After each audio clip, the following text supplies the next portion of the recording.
Welcome to BRK special story. Gopichand ఈ hero గురించి పెద్దగా పరిచయం అక్కర్లేదు. గోపీచంద్ అన్న దానికన్నా ఆంధ్రుడు అంటే బాగుంటుందేమో.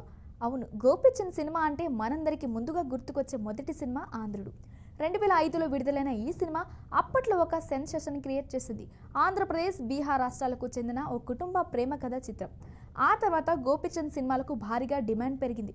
ఇక తాజాగా మ్యాచ్ స్టార్ గోపీచంద్ నటించిన విశ్వం బాక్స్ ఆఫీస్ దగ్గర ప్రేక్షకులను అనుకున్న స్థాయిలో అలరించలేకపోయింది. ఇక ఇప్పుడు గోపీచంద్ తన నెక్స్ట్ చిత్రాన్ని తెరకెక్కించేందుకు రెడీ అవుతున్నాడు. అయితే ఈసారి మాత్రం ఎలాగైనా తను తీసే సినిమా హిట్ కొట్టాల్సిందే అని శపథం పెట్టుకున్నాడు. దీంతో 2 సార్లు హిట్ ఇచ్చిన ఆ డైరెక్టర్తోనే సినిమా చేయాలని నిర్ణయం తీసుకున్నాడు. దీంతో గతంలో తాను 2 సినిమాలు చేసిన ఓ డైరెక్టర్తో ఇప్పుడు గోపీచంద్ ముచ్చటగా 3వ సినిమా చేయబోతున్నట్లు తెలుస్తుంది. ఇక ఆ తర్వాత వెంటనే గోపీచంద్తో సినిమాను ప్రారంభించాలని సంపత్ నంది ప్లాన్ చేస్తున్నారు. అటు గోపీచంద్ కూడా ఈలోపు ఓ సినిమాను ముగించుకొని సంపత్ నందితో సినిమా కోసం రెడీ అవుతున్నాడు.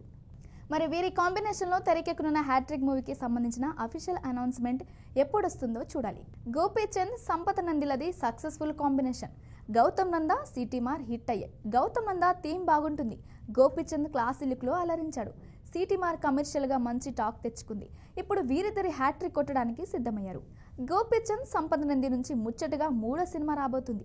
దీనికి సంబంధించిన చర్చలు నడుస్తున్నాయి. ప్రస్తుతం సంపత్ నంది శర్వానంద్తో ఓ సినిమా తీస్తున్నారు. ఈ నెలలోనే సెట్స్ పైకి వెళ్ళింది.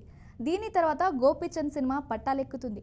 ఈలోగా గోపీచంద్ కూడా ఓ సినిమా పూర్తి చేస్తారు. ప్రస్తుతం శర్వాతో తీసే సినిమాపై సంపత్ పూర్తి ఫోకస్తో ఉన్నారు. ఈ సినిమా కోసం నాగర శివార్లో ఓ భారీ సెట్ తీర్చిదిద్దారు. దాదాపు 70% షూటింగ్ ఈ సెట్లోనే జరుగుతుంది. హీరోయిన్, విలన్ పాత్రల ఎంపిక జరిగింది. త్వరలోనే టైటిల్తో పాటుగా మిగిలిన వివరాలు బయటకొస్తాయి.